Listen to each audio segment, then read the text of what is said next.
तो मैं क्यों बड़े लेवल के सेलिब्रेशंस के खिलाफ हूं, इस टॉपिक के बारे में आज हम बात करेंगे। और यहां पे सिंपल सी एक बात आ जाती है कि मैं सेलिब्रेशंस के खिलाफ नहीं हूं, लेकिन जो बड़े ग्रैंड सेलिब्रेशंस, मोटे पैसे खर्च करके जो बड़े बड़े पार्टीज की जाती हैं, उसका मैं बड़े लेवल का विरोधी हूं। और सबसे पहले बात करेंगे द सेलिब्रेशन हैंगओवर की, कि सेलिब्रेशन की जो नाइट है उसको हम बहुत गहराई से प्रिपेयर करते हैं। कि फॉर एग्जाम्पल कि शादी की सेलिब्रेशन है तो उसको इतना ज़्यादा ग्रैंड स्केल पे इंडिया लेवल पे किया जाता है, इवन दो ये ग्लोबल फिनोमेना है, लेकिन इंडिया में थोड़ा और ज़्यादा है इसमें, कि शादी के ऊपर खर्चा कर दो, बहा दो पैसा, पानी की तरह बहा दो, नोट उड़ा दो। और उसका इम्पैक्ट क्या है? उसका इम्पैक्ट है मोटी ईएमआई देनी पड़ेगी, नेटवर्थ में भारी लेवल पे कटौती आएगी और पर्सनल फाइनेंस का भट्टा बैठेगा। तो प्लानिंग करी गई कि बड़े लेवल की पार्टी करनी है, पर अगले दिन की मॉर्निंग के बारे में क्या सोचा है? क्योंकि रियलिटी अगले दिन स्ट्रक करती है। जिस दिन पार्टी है उस दिन जीवन में बहुत आनंद आएगा। आज मुझे मजा आ रहा है तो क्या मैं अपना कल खराब कर दूं इसके लिए? आज मुझे खुशी मिल रही है तो क्या मैं अगले कई सालों की अपनी सेविंग्स उड़ा दूं? यह सवाल आपको अपने आप से स्वयं पूछना पड़ेगा। तो सेलिब्रेशन का हैंगओवर बहुत गहरे लेवल पे आता है। बर्थडे है तो बहुत बड़े रिजॉर्ट में चले गए पार्टी करने, जेब में पैसा है नहीं। ये मैं तब बात कर रहा हूं कि बड़ा सेलिब्रेशन नहीं करना चाहिए जब उसके प्रोपोर्शन में पैसा ना हो, उसके प्रोपोर्शन में अचीवमेंट ना हो। अचीवमेंट अगर बहुत बड़ी है और बहुत ज्यादा पैसे मिले हैं कहीं से, मान लो कोई बहुत बड़ा ऑर्डर आया, आप बिजनेस में है मान लो, और आपको लाख रुपए का प्रॉफिट हुआ, लेट सपोज एक ऑर्डर से आपको लाख रुपए का प्रॉफिट हुआ, तो 2-2.5 हज़ार की पार्टी बहुत है। चलो हद मारो 5 हज़ार की पार्टी बहुत है। खुशी खुशी में 20-22 हज़ार की पार्टी कर दी तो बड़ी समस्या आ जाएगी, क्योंकि वो प्रॉफिट आया था, वो प्रॉफिट कम पड़ गया। तो सेलिब्रेशन गलत नहीं है, पर सेलिब्रेशन का जो स्केल है वो प्रोपोर्शनल टू द अचीवमेंट होना चाहिए। अगर अचीवमेंट बहुत बड़ा है तो सेलिब्रेशन छोटा होना चाहिए उस बड़ी अचीवमेंट के प्रोपोर्शन में। सेलिब्रेशन छोटा करना है, एब्सोल्यूट सेंस में सेलिब्रेशन बड़ा है। अंबानी ने भी शादी करी अपने बेटे की, बहुत ग्रैंड लेवल पे करी, पर अपनी नेटवर्थ का कितना परसेंट हिस्सा यूज किया? बहुत ही माइन्यूट, बहुत ही मिनिस्क्यूल। और जितना अंबानी ने अपनी नेटवर्थ का खर्च किया अपने बेटे की शादी में, उतना ही आप अपने बेटे की शादी में कर लो।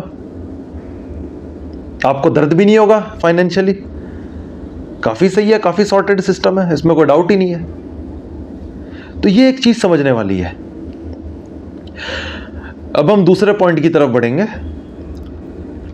जहां पे हम बात करेंगे कि just because you are celebrating doesn't mean that the war is over.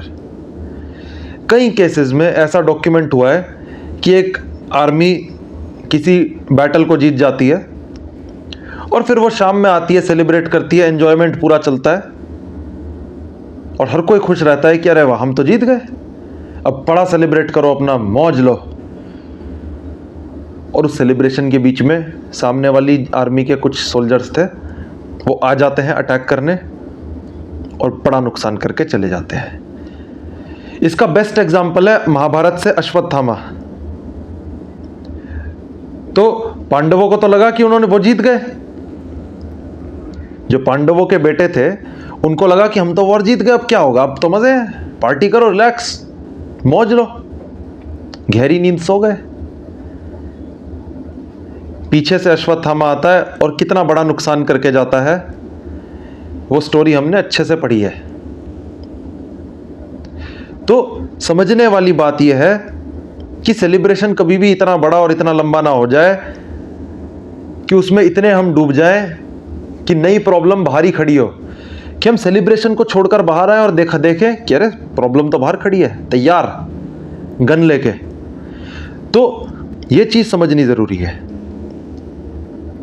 कि दुनिया नहीं रुकती जस्ट बिकॉज आप सेलिब्रेट कर रहे हैं, आप पार्टी कर रहे हैं, आपकी मौज आ रही है। तो उस टाइम पे भी दुनिया अपने तरीके से एक्ट कर रही है। ये एक बड़ा इंपॉर्टेंट और बड़ा गहरा पॉइंट है। अब बात आ जाती है तीसरे पॉइंट की, कि जो हम सेलिब्रेशन कर रहे हैं वो हम कर क्यों रहे हैं। यहां पे कोर सवाल पूछेंगे, सेलिब्रेशन करने के पीछे कारण क्या है, हम क्या मिस कर रहे हैं अपनी खुद की जिंदगी में आज की डेट में कि हम इतने सारे खराब दिन बिताते हैं और वेट करते हैं न्यू ईयर के आने का, और उस दिन हम सोचते हैं जितनी जिंदगी जीनी है जी लो, क्योंकि आगे मौका मिले ना मिले। मैं देखता हूं कि लोग नशे में लीन हो जाते हैं सेलिब्रेट करते हुए, अपने शरीर का नुकसान कर लेते हैं, थोड़े समय के हाई के लिए अपनी लॉन्ग टर्म मेंटल स्टेबिलिटी को दांव पे लगा देते हैं। क्यों? क्योंकि उनकी अपनी जिंदगी अच्छी नहीं चल रही। उन्हें लग रहा है कि बस इसी तरीके से जीवन जी लो कि ज्यादातर दिन तो दुख में ही बिताने हैं, जो सुख का थोड़ा क्षण आया उसको इतना ज्यादा एक्सट्रीम लेवल पे जीने की कोशिश कर लो कि उस चक्कर में आगे वाले जो दिन थोड़े ठीक हो सकते थे, न्यूट्रलाइज हो सकते थे, वो और बुरे हो जाए। तो ये एक बड़ी समस्या बन चुकी है कि most people are living the lives that they want to escape from, that they have to escape from. क्योंकि सेलिब्रेशन करने की जो तीव्र इच्छा है, जो तल्लीनता है, वो आ कहां से रही है, उसका सोर्स पकड़ना बेहद जरूरी है। एनिवर्सरी में लोग सोचते हैं कि पता नहीं क्या ही बड़ा गिफ्ट दे दें अपनी वाइफ को, अपने हस्बैंड को, मोटा खर्चा, जबकि कम में काम चल सकता है। पैसा तो खैर सबसे बड़ी चीज है जो इन चीजों में नुकसान होता है, कि जहां कम में काम चल सकता है वहां बस लुटा दो और फिर खाली बैठ जाओ और लंबे समय तक ईएमआई देते रहो। अगर बहुत अमीरी है, अगर पैसा बहुत है, पीछे से बिजनेस बड़ा चलता आ रहा है, फिर अलग बात है, पर तब भी बड़ा सेलिब्रेशन नहीं करोगे, क्योंकि तब आपकी नेटवर्थ इतनी ज्यादा होगी कि फिर सेलिब्रेशन उसके प्रोपोर्शन में छोटा होगा। एब्सोल्यूट सेलिब्रेशन और रिलेटिव सेलिब्रेशन में यहां पे मैं फर्क बताना चाहता हूं कि एब्सोल्यूट सेंस में सेलिब्रेशन पे कितना पैसा खर्च हो रहा है, सेलिब्रेशन का स्केल क्या है, that doesn't matter. What matters is कि आपकी अचीवमेंट कितनी बड़ी है, उसके प्रोपोर्शन में सेलिब्रेशन किस लेवल पे हो रहा है। तो अगर आपका 1000 रुपए का इंक्रीमेंट लगा और आपने 500 रुपए की पार्टी कर ली उसमें, तो वो एक बड़ा सेलिब्रेशन है, वो नुकसान वाला सेलिब्रेशन है। ये पॉइंट समझने वाला है। तो सेलिब्रेशन का मैं विरोधी नहीं हूं, सेलिब्रेट करना चाहिए, तमीज में तरीके के साथ करना चाहिए, शांति के साथ करना चाहिए। वीडियो अच्छी लगे तो वीडियो को करें लाइक, चैनल को करें सब्सक्राइब। धन्यवाद।